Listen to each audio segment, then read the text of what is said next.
The dependency audit, what we actually find. So, last week, I gave you 3 questions, and if you answered these questions honestly, you found something uncomfortable. Today, I want to show you what we find when we go deeper. Because the whiteboard test shows you where your problems are, the dependency audit shows you how bad they actually are. And there's a difference, and a significant one, in fact. I've run this audit on dozens of firms: CPA firms doing 1 million, firms doing 4 million, firms with 3 staff, and firms with 20. Different sizes, different markets, different owners. The whiteboard looks the same every single time. What changes is the depth, and the depth is what determines whether you can fix this yourself or whether the structure is so embedded that you need someone to come in and help rebuild it with you. And that's what we're going to talk about today. I'm going to walk you through all the 7 lenses of the dependency audit, not as a concept, but as a mirror. And by the end of this video, you're going to know exactly which these lenses are clean in your firm and which ones are going to keep you trapped. Let's get into it. The first lens is the decision dependency lens. And this is the most visible one. It's the one the owner underestimates the most because they've normalized it. Because here's what I'm looking for when I run this lens. So I'm not asking how many decisions you've made. I'm asking what happens to the ones you don't make. Do they get made by someone else, or do they wait?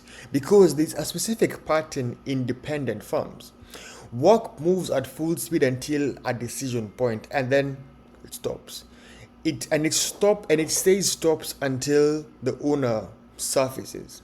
And what makes this invisible is that owners are usually pretty responsive. They're checking their phone, they're replying to the messages, so they pause. So the pause is short, 2 hours, maybe 4.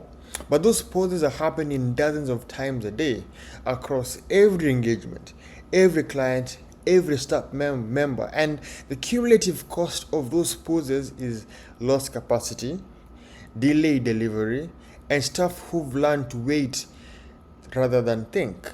And that is the real number. And the question I asked every owner at this lens is simple. If you were in surgery for 8 hours tomorrow, completely unreachable, what will your firm look at 5 p.m.? Honest answer to that question tells me everything about this first lens. Now, the second lens, the knowledge concentration. And this the heavy lens, because decision dependency is visible. You can feel it. Knowledge concentration is silent. And it compounds every single year you don't address it. And here's what I'm mapping at this lens. Every firm has 2 kinds of knowledge. There's the official knowledge, this is the processes, the checklist, whatever documentation exists. And then there's the real knowledge. Here's the knowledge that actually runs the firm. How to handle the client who calls every week, panicking about something that isn't a problem. How to read a situation where the numbers are technically correct, but something just feels off. Why you made a specific judgment call 3 years ago and that the whole team now follows without knowing why. That's knowledge that isn't in any document. It's in you, the firm owner. And here's what makes this lens so revealing. When I ask owners to estimate what percent of their firm's real operating knowledge is documented versus in their head versus on the ground, the honest answer is always the same. They say that less than 20% is documented and over 80% lives inside one skull. And every year that gap gets wider because you keep making decisions, you keep handling edge cases, you keep accumulating pattern recognition, and none of it gets written down because there's never a time to write it down. And that's not a discipline problem, that's a structural problem, because the knowledge isn't being extracted, it's been accumulated into one place in you. And the day you step back, or the day you're forced to, the knowledge just It lives with you. The third lens that we cover is the relationship dependency. And this is the one the owner pushes back the most, because this lens exposes something that feels like a strength. Your clients trust you. They have been with you for years. They call you cell phone. They have your number. They're like, hey buddy, let's go and golf. And you feel good. They ask for your name. They refer their friends and clients to you specifically. Not your firm. To you specifically. And that feels like loyalty, right? It feels like evidence that you've built something real. You have. But here's what I see when I run this lens, is a firm where the top 10 clients have the owner's cell number is a firm where the owner can never fully step back, because those clients didn't hire your firm. They hired you. You're the rainmaker of that firm. Yes. And if you disappear, or if you reduce your involvement, if you try to hand them off, if you get sick, those relationships don't automatically transfer. They fracture. And the question I ask at this lens isn't whether your clients trust you. Of course they do. That is why they are with you. The question is, do they trust your firm? Because those are two completely different things. And one of them builds a business with transferable value. The fourth lens that we're going to cover is the process documentation. And I'm going to be honest with you about this one. Most firms I walk into have documentation. Yes, SOPs, yes, checklists, yes, process guides. Some of it is even recent. And almost none of it is being used. And that's the finding at this lens that surprises owners the most. Not that documentation doesn't exist, but that the documentation that exists is effectively decorative. It was written for a compliance reason, or because someone read a business book, or because a staff member asked for it once, and it got written, and it got filed, and it never got embedded into how the work actually happens. And the test I use at this lens is simple. Pick any process in your firm, anyone. Now ask your team, without warning, without prep, to walk me through how that process actually gets done day to day. Then compare what they say to what your document says. And then the gap between those two answers, that's your documentation score in this lens. You see, most firms, this gap isn't this. It's like this. This gap is significant. The fifth lens is staff autonomy. This one is quick because it cuts deep. Now, I want you to think about the last time a staff member came to you with a question that they could have answered themselves. Not a genuinely complex situation that needed your judgment. A question where the answer existed in a document, in a precedent, in logic they were capable of. But they came to you anyway. Now, how long ago was that? If your answer is today, you have an autonomy problem. And here's what that creates. It's not that the staff are incapable. It's that your firm has trained them unintentionally to route everything upward. Every time you answered a question that had an answer, every time you were faster than the process, every time you stepped in because it was easier than explaining why they should figure it out, you reinforced the same behavior.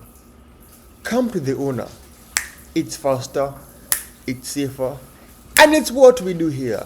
And that's not a character flaw in your firm. That's a system you built by accident, and it runs on its own now. The sixth lens is quality control. And this is the lens most owners resist the hardest, because this is the one that challenges the thing they're most proud of: the quality. Most firm owners at this revenue stage become successful because of their standard, their eye, the ability to look at something and know immediately whether it's right or whether it needs work.